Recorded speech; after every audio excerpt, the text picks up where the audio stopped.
Aku Azalia Zahra, mahasiswa Komunikasi Digital dan Media dengan NIM J040 125 1131 dari kelas praktikum C2 bersama aku Andalia Farah Putri Abram, mahasiswa Ilmu Komputer angkatan 62 IPB University juga. Jadi di sini kita mau lebih ke ngobrol atau video testimoni hubungan komunikasi kita berdua, kayak manajemen komunikasi antar persona kita berdua. Nah, jadi fun fact, kita itu udah kenal kurang lebih 4 tahun ya, dari kelas 3 SMP. Iya, mungkin 5 ya. Ya, mungkin boleh diceritain gimana kita pertama ketemu. Oke, jadi aku inget banget, aku pertama kali ketemu Azal itu pas aku baru banget pindah di SMP-nya dia. Jadi aku itu pindahan di kelas 9 semester 2 dan aku masuk di kelas nenteng-nenteng tas aku, terus perkenalan. Terus aku inget banget ada perempuan di depan aku, dia ngomong bercandain teman bangku dia kayak kamu awas sana, aku mau ganti tempat duduk, mau ganti teman duduk aku jadi dia ya. Kayak oke, kayak first impressionnya sih we're actually talking saat setelah sebulan satu kelas. Kayak tapi first impressionnya sih kayak ramah, dia kayak baik, kayak first impressionnya kayak everyone loves to being Azal friends, me too. Terus kayak ya udah gitu. Jadi same here, aku pertama kali kita mengenal satu sama lain itu pas dia pindah, jadi murid pindahan. Tapi jujur pada saat itu sebenarnya aku nggak mikir kita bakal berteman sedekat ini, karena kayak dia pindah kelas 9 semester 2 kayak nanggung. Jadi kayak aku nggak pernah expect bakalan sedekat ini. Kayak ya udah, ekspektasi aku cuma ya udah temenan doang, nggak sedekat ini. Tapi turns out kita sama-sama di IPB hari ini. Situasi atau iklim suportif yang bisa menjaga komunikasi antara kita berdua.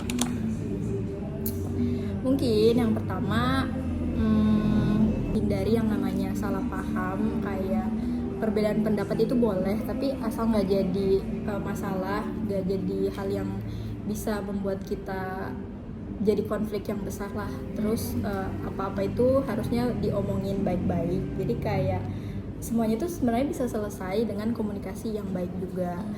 Terus apa lagi ya? Kalau dari aku sih, untuk maintain supaya komunikasi tetap oke itu kalau misalnya ada waktu buat ngomong, kayak kalau kita ketemu lah, kayak kalau ada yang mau dibicarain itu kayak dibicarain aja, kayak keseharian hal-hal sepele.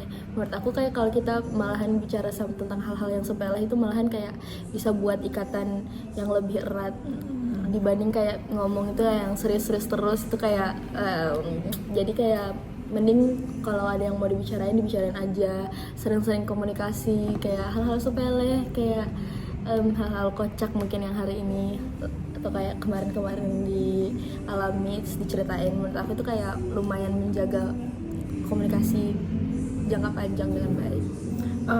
Terus kita berdua itu di SMA banyak banget organisasi yang kita tuh bareng. Jadi kayak dari OSIS, terus kelompok gimna remaja, sama di forum anak. Jadi literally ada 3 organisasi yang dia lagi. Jadi dia lagi. Kayak tapi ternyata emang turns out kita punya minat yang sama. Kita sama-sama suka nulis karya ilmiah. Kita sama-sama suka berorganisasi gitu-gitu. Ternyata volunteer gitu-gitu. Ternyata itu sama, dan itu tuh berawal cuma dari ngobrol-ngobrol yang kayak yang ringan-ringan aja. Terus kayak itu ujungnya kayak ternyata kita punya kesamaan ini, kesamaan itu. Jadinya apa ya, dari situ juga kita tuh sama-sama berkembang gitu. Jadi kayak itu adalah salah satu dampak positif berteman dengan Aya.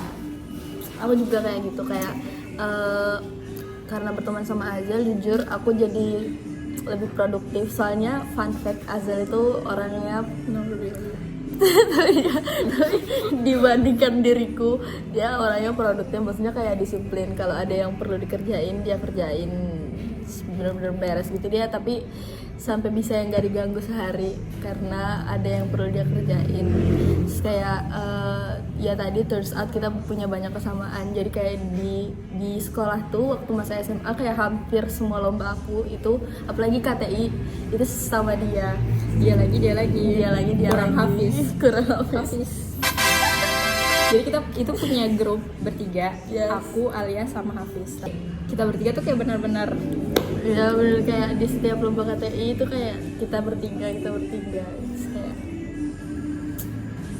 ini aku di sini tuh di pertemanan ini aku sangat merasa dampak positif dari berteman tuh benar-benar ada. Jadi benar-benar kerasa di kita nyata. masing-masing. Jadi kayak dampak yang benar-benar terasa sih.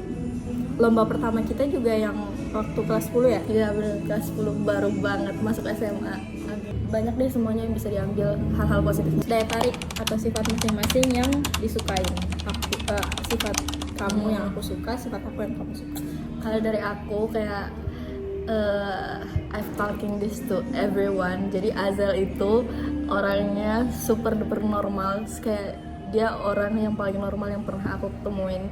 Jadi aku suka hal normal itu, kayak dia just being Azel just being Azel. Kayak kalau ngomong sama dia gak judging, tapi responnya gak yang oke juga. Meet. Iya, jadi kayak itu comfort, kayak itu nyaman karena kayak aku bisa nyeritain hal apapun itu tanpa takut dia, kayak tanpa takut respon dia, kan ya udah gitu orangnya flat aja. Jadi kayak aku suka cerita karena kayak apa ya? Jadi kayak rasanya tuh dia ngedenger aja. Terus kayak aku cerita. A good listener. Iya, oke. Terus kayak aku jadi bisa cerita apa yang pengen aku cerita. Banyak. Kalau dari aku, mungkin tadi udah aku mention kalau berteman sama Ali itu adalah salah satu titik balik di hidup aku, dimana aku mulai mau ikut lomba-lomba. Oh ya, fun fact, di SD sampai SMP awal itu aku orangnya cenderung pemalu dan kurang pede. Jadi kayak dari dia ngajak-ngajak aku ikut lomba tuh kayak itu benar-benar salah satu apa ya, kayak gimana dia tuh bisa motivasi gitu loh. Motivasi secara nggak langsung, bukan ya kayak hey kamu harus semangat ya, enggak kayak gitu ya, kayak motivasinya tuh kayak dalam bentuk action langsung. Jadi kayak benar-benar ngajak. Jadi secara nggak langsung itu tuh merubah habit-habit aku yang dulu yang kayak aku malu, aku takut ikut ini itu, jadi kayak aku berani ikut gitu. Terus Azel tuh actually dia sekarang anaknya jadi turn out jadi talk aktif banget, kayak I don't know why dia jadi talk aktif banget. Tapi sebenarnya yang lucunya tuh kalau misalnya dia dipancing cerita, dia kan bukan tipikal yang mulai cerita duluan banyak gitu, tapi kayak kalau dia dipancing cerita dia anaknya turns out kayak sangat amat talk aktif. Jadi kayak seru aja, dan dia anaknya receh, jadi kayak apapun yang diomongin tuh kayak jadinya lucu-lucu aja gitu. Kita ketawa-ketawa kayak orang gak jelas. Jadi kayak aku suka itu aja. Terus next untuk Alia itu orangnya dia kayak she try to understand other gitu, kayak terus dia tuh orangnya peduli juga sama peka sama sekitar. Jadi kayak dia tuh care gitu. Jadi kalau ada ngeliat sesuatu yang agak aneh, kayak tidak seperti biasanya, dia tuh punya inisiatif gitu untuk nanyain orang tersebut, kayak kamu kenapa gitu. Kayak orangnya peka deh sama lingkungan sekitar, terutama sama teman-teman dekatnya gitu. Konflik atau permasalahan. Actually kayak kita punya beberapa konflik kayak ringan aja, kayak salah paham atau kayak beda pendapat. Iya, kayak di saat itu juga sekali duduk tuh selesai. Tapi we have one conflict yang boom. itu benar-benar salah satu problem yang kayak membekas, yang pasti kayak kita ingat berdua. Terus kayak jadi konfliknya apa? Okay. Jadi konfliknya ini di awal tahun 2024 di bulan Januari sampai Februari 2024. Jadi ini berlangsung sebulan karena kedua belah pihak, komunikator dan komunikan ini sama-sama silent treatment. Jujur itu sangat-sangat buruk. Iya benar. Tapi jadi konfliknya itu sebenarnya, jadi kita kan satu organisasi juga di Forum Anak. posisinya aku sebagai ketua dan dia sebagai wakil ketua antar mitra. Terus kita punya program pemilihan duta anak. Jadi di situ pas pemilihan ketua panitia dia terpilih nih sebagai ketua panitia. But turns out dia tidak menjalankan amanahnya dengan baik. Itu my bad. Jelasin kenapa? Jadi saat itu tuh aku dipercayakan untuk menjadi ketua panitia pemilihan duta. Tapi salahnya aku karena di sekolah aku tuh capsek aku tipikal yang kayak nunjuk orang buat ikut lomba. Aku saat itu juga diikutkan lomba gitu. Terus kayak aku terima-terima aja karena aku gak enak untuk nolak capsek aku. Terus kayak jadinya aku mengambil 2 amanah bersamaan. Padahal pemilihan duta anak itu butuh tenaga, kayak itu tuh acara yang benar-benar butuh tenaga, waktu yang banyak, yang benar-benar sebenarnya harusnya aku fokus di situ, tapi jadinya karena aku bagi fokus, jadinya aku jadi kayak keteteran di pemilihan duta anak itu. Aku jadi susah dihubungin, kayak aku gak komunikasi, kayak gak salahnya juga itu di aku gak ngasih tahu struggle aku ke mereka, jadinya mereka juga gak bisa paham aku struggle aku, kenapa aku kayak gitu, kayak kenapa hilang-hilangan dan lain sebagainya. Akhirnya itu tuh nyebabin suasana yang agak canggung. Kayak aku ingat banget mereka waktu itu kayak mereka juga berusaha nutupin, tapi karena kayak jadi kita nggak ceritain dia di belakang dia. Iya, jadi kayak enggak, mereka kita beneran nunjukin kayak kalau kayak kamu itu sebenarnya harus coba lihat salah kamu apa kita gitu. Beneran kayak ngasih tahu kayak lebih aktif dong kayak Iya gitu. bener. Terus kayak it's actually permasalahannya karena aku gak ngasih tahu juga struggle aku ke mereka, kurang komunikasi.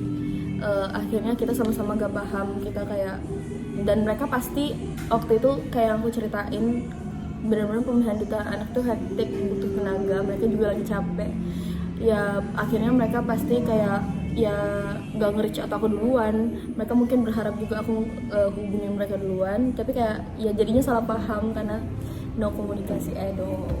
Jujur dampaknya ini buruk sih antara hubungan kita berdua. Jadi selama sebulan full itu ini aku dia dan aku dan kawan-kawanku yang lain tuh kayak jadinya canggung ya. Iya agak canggung. Bukan canggung gimana sih, cuma kayak kan biasanya kita bisa ngobrolin hal-hal di luar organisasi yang lebih fun, yang lebih seru, yang kayak bercanda-bercanda gitu, tapi ini enggak, kayak enggak ada sama sekali. Jadi kayak literally enggak pernah bercandaan gara-gara itu, dan itu buruk sih, terutama aku dan dia karena posisinya aku sebagai ketua organisasi, terus dia juga wakil ketua kan, terus sekaligus ketua panitia waktu itu, jadi kayak bener-bener hubungan kita tuh jadi buruk. Ya, it's actually padahal kayak di pemilihan duta anak itu kita gak cuman harus fokus di pemilihan duta anak, kayak ada selingan beberapa program-program lain kayak itu gitu mempengaruhi, itu dampaknya jelek banget. Sumpah, karena ya betul, kayak jadinya komunikasinya kurang, kayak gitulah, kita jadi kayak agak canggung untuk saling berkomunikasi karena